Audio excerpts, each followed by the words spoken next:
The test will begin on the word start.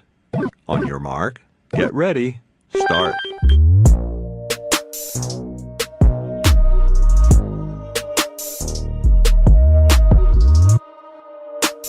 One,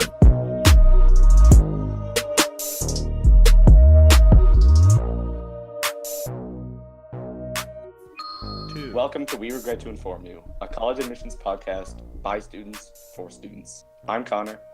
I'm Justin. And I'm Saad. Thanks for joining us today.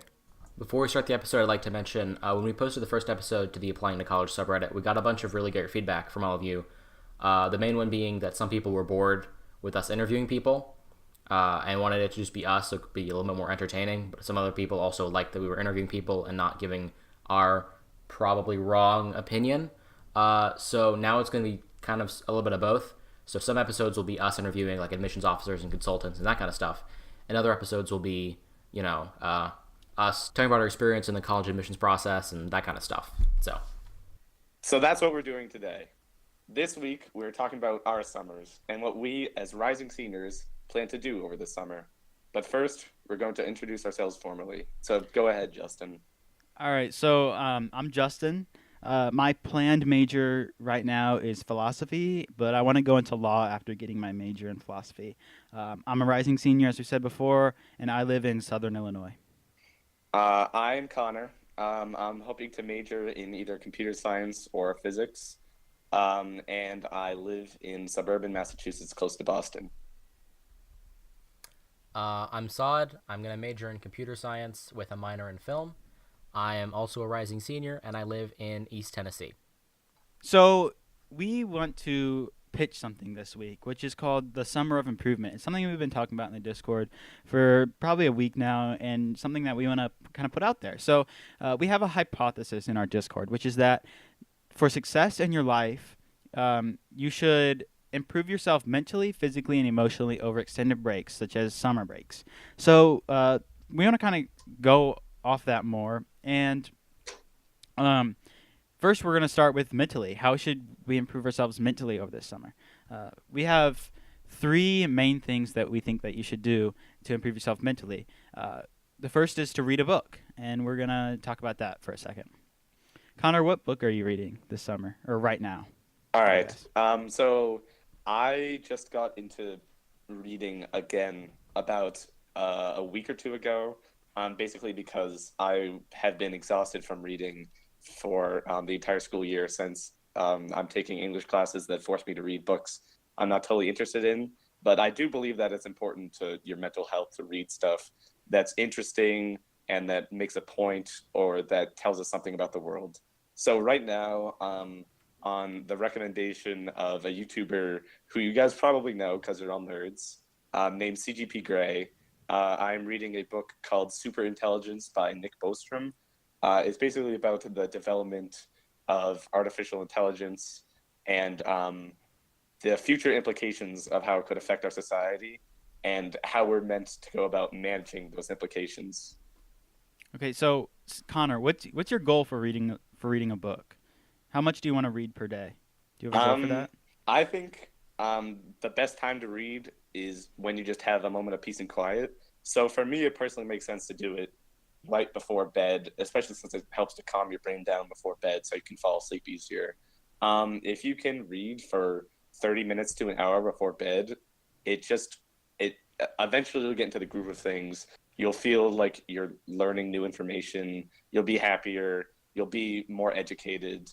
And I think it's just a great thing for your mental health overall. So that's what I'm hoping to do right now. I haven't been doing it for a super long amount of time, but if we can all hold ourselves accountable to each other, hopefully we'll make it through the long run. Yep. Saad? So I'm picking up a book that's been on my reading list for a while, which is Leaders Eat Last by Simon Sinek, which basically describes, beginning through the philosophy of the U.S. Marines, what a leader should be, how a leader should act in comparison to himself, in comparison to the people he's leading. It's a really good book. Yeah, and I'm reading kind of a classic that's super related to my major. So I'm reading a book called The Republic by Plato, which is it's one of his books that explains his philosophy and his everyday experiences, I guess, that brought him to that philosophy. So I'm really enjoying it, and my goal for reading is to read at least 30 minutes a day, but I try to crank it out whenever I can, whenever I have a moment of peace and quiet, just like Connor said. So to move on to the next part is we want to learn a new skill. So this could be anything. A great website that we've come across is called edX, and what it does is there's tons of courses on there taught by leading professors. They're online. Some of them at their own pace. And this one lecture that we saw is called CS50, and it's an introduction to computer science class taught by a Harvard professor. It's an actual Harvard class, but they put it online, and you can do it at your own pace. The recommended pace, I think, is 8 weeks. So, Saad, I think you have a little bit of experience with that. Yeah, the professor's really entertaining, and he does like a really good job of explaining like how computer science works initially, and like how to gain problem-solving skills in computer science. And he also goes through like every week there's one new computer language, so he goes through like all of the major computer languages in like 8 weeks. It's really, really good.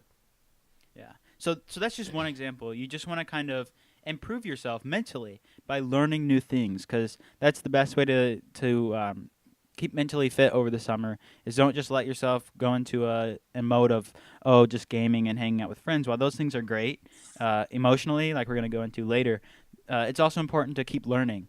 And then after you learn a new skill, you should learn to apply those skills that you either already have or that you learned. So a great example of this is internships. Connor, do you want to explain? Yeah, so what I'm doing over the summer, I'm hoping to kind of combine the whole idea of learning a new skill and learning to apply skills that I already have, because I would say that I already have a decent amount of skill. Well, not a decent amount, but some more greater than zero amount of skill in computer science.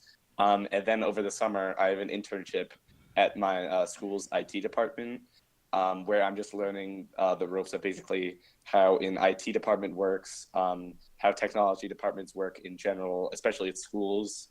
We're hoping to get all of us interns CompTIA, I don't know how to pronounce this, CompTIA A+ certified, I believe is the correct name for the certification.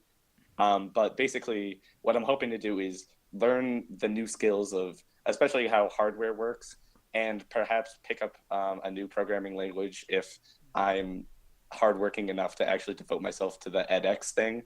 But other than that, I mean, I'm definitely going to be applying the skills I already have in computer science by doing this internship where I already have done an AP class in computer science, and I'm just going to be learning more about that topic to really kind of focus my interests more. And I think you also have an internship as well, Justin?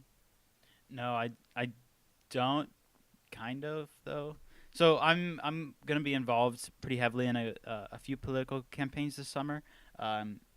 Now I still haven't figured out if I have an internship with a campaign that I'm passionate about, but that is something that I'm doing mentally this summer. Is I am focusing on something that I'm passionate about and trying to develop new skills in relation to that. So another thing I'm passionate about, other than philosophy, is politics and trying to advance the world in a way that I think it should go, in a way that I think could be could improve people's lives, and part of that is politics. So I'm volunteering for multiple political campaigns, and I'm trying to help bring about a world that I envision in my head about through this volunteering.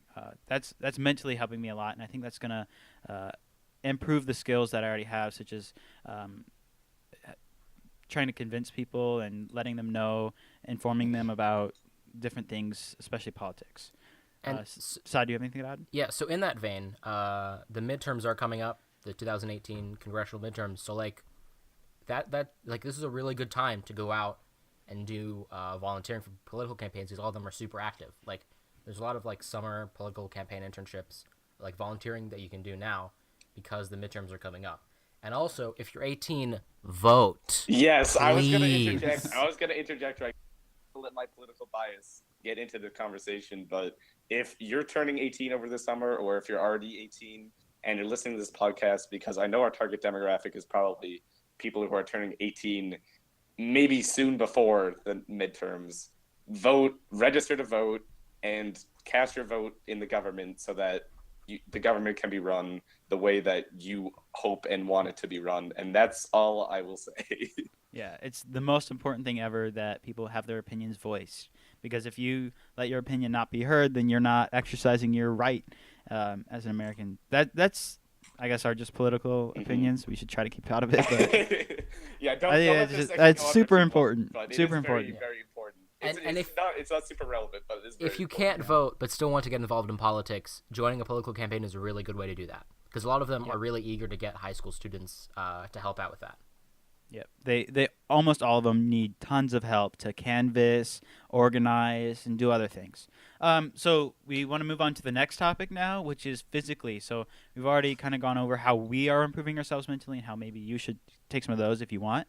But physically, there's also it's also super important to improve yourself physically. So according to an article we have here by the National Institute of Health, improving yourself physically through regular exercise also improves yourself in other areas, such as you get better sleep, you have better endurance, you relieve some stress, you have an improved mood generally, you have more energy, your stamina's better, you're not tired as often. Of course, also obvious things like weight loss and improved cardiovascular fitness. So these things, getting yourself physically in shape doesn't just help you physically, it also helps you emotionally, which is super important. And it also helps you mentally because it makes you better able to learn. So how do you guys think that we should go around and physically improve ourselves? I What think are you one guys of the doing? most important things that you can do is just get outside and get away from your desk or your house or whatever you find yourself likely playing on your on your electronic device because You sound like a boomer. I know, but I think it is like it might be a little bit rich because when I go out for runs, I still listen to podcasts and music. But I seriously feel that it's so important to just get outside and get away from perhaps a negative headspace that you've become concentrated in if you're trying so hard to improve your mental capacity. I'll say not the right word for it, but your mental strength that you've just become so invested in it that you just need to get away from it. If you want to go for a walk, if you want to go for a run, if you want to go to the gym, these are all great things. Personally, I'm part of my school's cross country team, so I go for a run over the summer, hopefully every day. Last summer, I sprained my ankle right before I got out of school. I So, fractured my toe and it was one of the most depressing summers of my entire life. So Yeah. basically, if my anecdote is anything to go by, get out and be active because there's benefits for you not only physically but mentally and emotionally. It connects to everything. It gives you, yeah. I see. I've noticed that as well. Like I've just started to run. Right now, I'm running 3 miles 3 days a week, and I'm doing a hard workout twice a week. And what I've found already is that mentally and emotionally, I've gotten so many benefits from this. Because sitting inside watching YouTube, playing video games, even if you're playing video games with friends, even if you're hanging out with friends a couple days a week, it's still not. It doesn't give you time to just not relax physically, but relax emotionally, and you have your mind on something other than your problems and just stuff like YouTube, which is just uh, it really relaxes you mentally throughout the day if you can just go for a run. And it's not just running, as Connor said. You can go for a walk 3 times a week, and you'll still see many of these benefits. Another option, if you really want to get into shape, but you have no idea where to start. Try C25K, and there's a subreddit for it. r/C25K probably, and it basically gets you going from sitting on your couch to being able to run a 5K within 10 weeks. It's a great idea to do over the summer. Perfect time period to do it. So now we've gone over two things already. You know, mentally you improve yourself by reading books, learning new skills, applying those skills through different means, and then physically you just kind of want to get active over the summer, whether that be walking, running, or playing a sport with your friends a few times a week. I mean, any of that will work, and it's a great way to get yourself physically active. But now we want to talk about emotionally. So I think basically everybody that goes through high school, and especially the entrances of the college admissions process, can agree that it is a stressful time. Like, there is no lack of stress on you during this time. You're constantly thinking about, I have the next assignment due, or I have this project I'm working on, or this and that. And just throughout all of high school, you don't have any time to clear your head. So during the summer, a good thing to do is just meditate, like clear your head. Like, don't like sit around and just stay quiet for an hour. That doesn't do much. Just stop thinking at all. It's like that's a weird way to word it. But How do you do that? If you just stop thinking about at all, it kind of helps refresh your head. So do you have any good resources where somebody can learn to meditate, perhaps more formally, I guess? I've been R seeing slash I've been meditation, seeing advertisements probably. on YouTube for the Headspace app. I mean, Yeah, I have Headspace is good. I haven't downloaded it, so I can't really vouch whether it's a good thing or a bad thing. Check out r slash meditation for sure. All right. And the Headspace app. Okay. Yep. We have someone. We're not actually sponsored. Donating it. Not sponsored. We are sponsored by Audible, though. No. No. We wish we were We're sponsored by not. Audible. Hey, Audible, hit us up. Okay, so meditation is great, but what else can you do? Because meditation is something that you can do, but it's part of a process of emotionally improving yourself. That's one thing that you can do, along with getting active. So is there anything that you guys specifically have been doing to emotionally improve yourself, or do you have any I ideas would about say that? just like hang out with your friends and it is possible to get like too into hanging out with your friends to the point where you end up not developing any of your skills and not being physically active except for walking around with your friends. But if you're so once again I'll say mentally fixated on improving or physically fixated on improving that you're neglecting your social relationships, then you should just take a step back and try to think about the people that you have in your life and enjoy some time with them. Like, seriously, it will do you a world of good to just hang out for longer than you ever could during the school year. I want to interject here as well and say it's not just your friends that you have relationships with, and sometimes that's what a lot of high school students in general get wrong about relationships and hanging out. They're like, "Oh, I have a great relationship with my friends." Well, you also need to, try to have a better relationship with your parents and your siblings, because that's important, and family is important because they're your support group. So throughout stressful times, especially like this, it's great to have a support group, and you kind of want to make sure that you develop that, because that helps you emotionally as well. So another thing that we think is important is sleeping in a little bit. A little bit. Just get some sleep, man. The reason I wrote this down is because I've seen this happen to me and so many of my friends over the summer. Maybe sleep in is not the best phrasing for it. Actually, maybe it's the opposite, because what happens inevitably during my summers is I will hang out with my friends on some day early in the summer, and then we'll just want to keep the fun going, and then we get on Skype or Discord or whatever, and we stay up until 3 or 4 in the morning, and then we go to sleep, and then you wake up at 1 p.m. So while I would say sleep in, and if you've been waking up at 6 a.m. for school, I would say it's not a horrible thing to sleep until 8, 9, 10 a.m. What Make I sure will you're getting what I your will say is 8 or make 9 a proper hours. sleep schedule where you can actually wake up before the afternoon so that you can still be productive and have a job and an internship and everything. And hopefully the fact that I do actually have some more structure this summer will lend itself to me getting a proper sleep schedule. But if you have less structure, it's still important to give yourself a sleep schedule for your own emotional health, because I cannot count the number of days I've woken up at 1 and immediately felt like my entire day was wasted thinking about the 6 hours in the morning that I could have spent doing anything except sleeping. Right.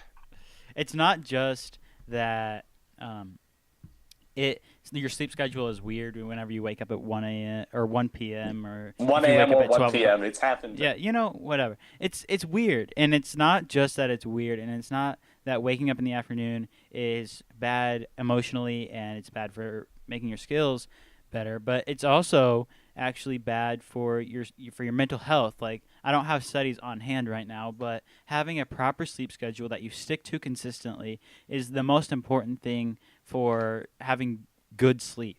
You need to make sure that you get 8 hours, 9 hours of sleep a night, and you need to stick to when you go to bed and when you wake up, because that's super important for your mental and emotional well-being.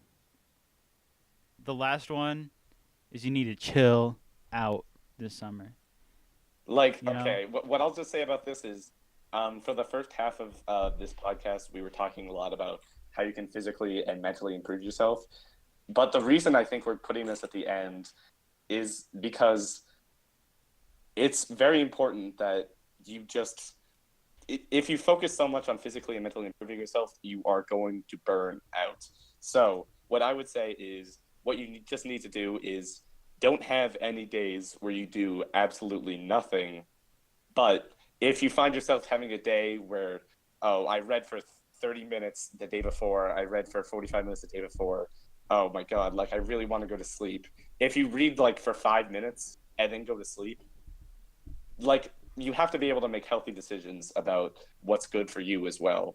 And this doesn't mean making the healthy decision of, oh, well, anything besides going on the computer for 12 hours induces some form of stress, so I'm just going to do that. But just try to instill discipline within yourself while also making reasonable decisions so that you don't burn out. You really need to chill out after an intense school year and in preparation of perhaps what will be one of the most stressful, like 4 to 6 month periods of your life. Not, or like 4 to 8 month periods of your life. Perhaps I'm being melodramatic, but it is very important to just let summer vacation be a vacation. Okay, so we just described the summer of improvement that we sort of have been coming up with in the Discord for the past week or so. But what are we actually doing this summer? Not just under this framework, but in general. So me personally, I am going to be volunteering for political campaigns. I'm volunteering for a dog shelter. I'm reading at least 30 minutes every day, and I'm trying to read at least a book every couple weeks. And then I'm running at least 5 times a week, either workouts or just for a light jog. On top of this, I'm also going to have an internship later in this summer, which will be very nice, and I'm working on that CS50 computer science class. So, Connor? What I'm going to be doing is I have a retail job, so I'm going to be doing that a little bit. But I'm hoping, okay, I have voice crack there, so I'm just going to restart. So what I'm doing this summer, basically I have a retail job, so I'm going to be doing that a little bit. But I'm hoping to focus most of my strength on the computer science emphasis, where I have an internship at my school and hopefully getting a certification and hopefully also doing an online course while trying not to overload myself. Physically, I'm going to try to be running most days of the week in preparation for the cross-country season starting in late August, and hopefully doing a little bit of strength and conditioning. Mainly what I focus on is just running, but of course, strength and conditioning in general is important. Emotionally, of course, I never failed to hang out with my friends, probably more than I should over the summer. And this summer specifically, I'm going to try to get into a sleep schedule, because for the past 4 or 5 years, I would say that my summer sleep schedule has progressively been getting worse. And if the trend continues and I don't do anything, I'm probably going to end up waking at like 4 p.m. at some point this summer. So I'm just going to, I'm going to handle that, but I'm also just going to chill out. All right. So Saad. Yeah. So I've been working at a local genetics research lab for the last couple of months, so I'm going to keep doing that. Over the summer, I think it's going to turn into a daily thing, so that'll be a big part of my schedule. I'm going to also volunteer for a local political campaign, so me and Justin have that in common. And I think this is probably one of the first summers I've had that's been, like, scheduled, where, like, I know what I'm going to do beforehand. Mm-hmm. A lot of them have just been like, man, I don't know. It's just summer ends 6 weeks later for me. I have a short summer. 6 weeks. And I don't know what happened. So I'm looking forward to a scheduled summer where I know what I'm doing, and I have a bunch of planned stuff to do, and I actually get some work done. All right, so to kind of sum up, we talked about the summer of improvement today, but I kind of would want to expand on that for one last thing. Mhm. I want you guys to let us know if you would like to make this a more formal thing. We would call it the A2C Summer of Improvement Initiative, and maybe if we made it more formal, you guys could put it on your applications if you please, but this is more about improving yourself, of course. We could, of course, have awards maybe for most improved or, whatever, something like that. And then Saad's going to tell us about something that we haven't been mentioning as much in our podcast, but we definitely need to start. Well, first I'd like to mention our website. So another place you can listen to our podcast, find out more about us, or contact us if you want, is rtiypodcast.weebly.com. That is rtiypodcast.weebly.com. If you're listening/watching on YouTube, that'll be in the description, as will our Patreon, which we also have now, which is Patreon. Why do we need a Patreon? Saad, first of all. What the We heck need a- are we doing with this money, man? Are we money need- laundering? So we're money laundering this, yes. So we made 2 episodes so far, and our Google Drive is already full, up to 15 gigabytes. So suffice it to say, we need more storage because we're all doing this remotely, so we need more storage so that our editors, which is me and Lemon, can edit stuff and we can share our media and all that. So we need a Dropbox. We also would like to improve our website from Weebly, which also requires some amount of money, and we'd like to get better podcast hosting. All of these things require money. So if you'd like to support us and you like what we do, support us on Patreon, patreon.com/rtiypodcast. That is patreon.com/rtiypodcast. That will also be in the YouTube description and the Reddit post whenever we announce it. Okay, and kind of going out now, I kind of want to give credits to some people. These credits are also on the About section of our podcast website at rtiypodcast.weebly.com. And I want to credit some people. So our lead hosts are Saad Salman, Justin Peterson, and Connor Brown. That's us 3. The head of sound is Literal Lemon or Alyosha Romanov. Head of marketing is Dylan Baker or Donut on the Discord. Head of topic writing is Quantum or Arjun Karanam. Head of design is Sam Young or Penny. And we have tons of other helpers on the website that we posted. So thank you for joining us today. I'm Justin. I'm Saad. And I'm Connor. Thanks for listening to We Regret to Inform You. Join us back next week or whenever we decide to upload next for another episode. Definitely. Hopefully next week. We'll see what happens. Hopefully next week, but All right.